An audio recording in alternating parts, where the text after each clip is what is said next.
Welcome to our tutorial on how to copy your profile link on Facebook, updated.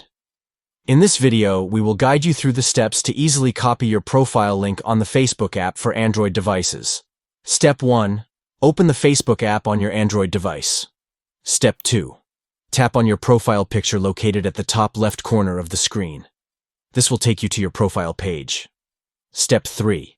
Under your profile picture, you will see 3 dots next to the Edit Profile button.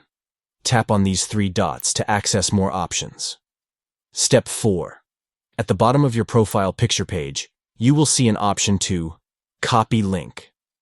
Tap on this option to copy your profile link to your device's clipboard. And that's it. You have successfully copied your profile link on Facebook. You can now paste it anywhere you like, whether it's in a message to a friend, a social media post, or any other platform where you want to share your Facebook profile. We hope this tutorial was helpful to you.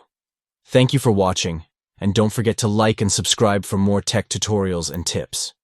See you in the next video.